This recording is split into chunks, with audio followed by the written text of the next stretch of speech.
Yan, alam na kung ano iluluto ko ngayon.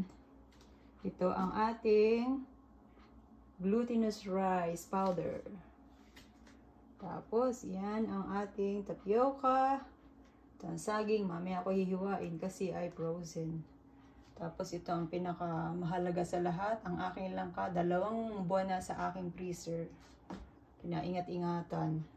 Tapos ito ang kamote at ang gabi at ang gata. At syempre, hindi tayo makakaluto kung wala tayong kaldero. Ito na yung kaldero. Tapos meron na siyang sa loob ay yung mabango. Ano nga ba yun? Nakakalimutan ko na yung mabango. Yan. Basta kami nang bahala dyan. O yan, umpisahan natin. Yan, bibigyan natin sa kapitbahay yung iba para makakatikim naman itong mga Canadian na ito ng bilo-bilo. O, sige po. Yan, malapit na siyang maluto. Ayan, ilagay ko na po yung langka. Ayan. Mukulo-kulo na. Malapit na siyang matapos. Ito po ang aking little kitchen. Ayan, medyo kailangan maglinis na.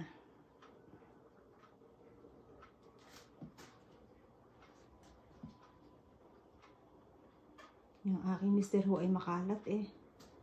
O, ayan.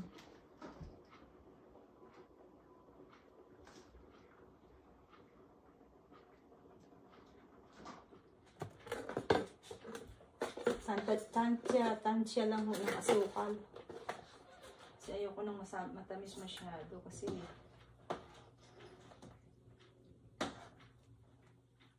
ayan. Ang sarap ng amoy.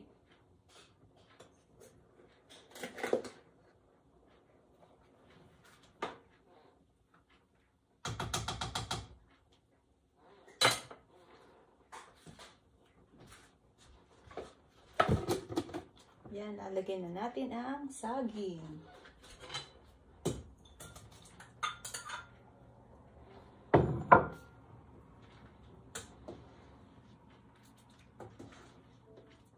Marami siya, oh. Ito ang mga pagkain talagang pag-aaksayahan ng panahon kasi wala kang makukuha dito. Sa mga Filipino store may tinda pero yun na nga. Hindi ka man na masisiyahan kasi mahal.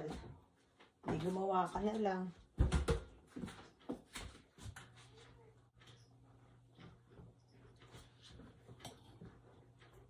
Oh, you can put Lola now on my cooking. Hey, why you are on my cooking? Huh? You too? Huh? You too? I get out of here. Your hair will go in my food. Me and Lola just want to steal the spotlight. Oh, ayan. Luto na.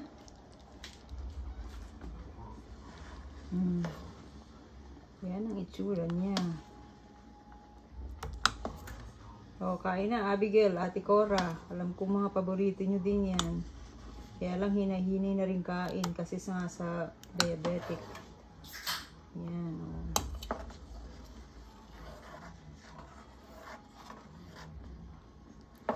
Pwede na yan. Tinanggal ko na yung pampabango. Kaya lang, masarap yan pag medyo malamig. Yan, ready na yung aming snack.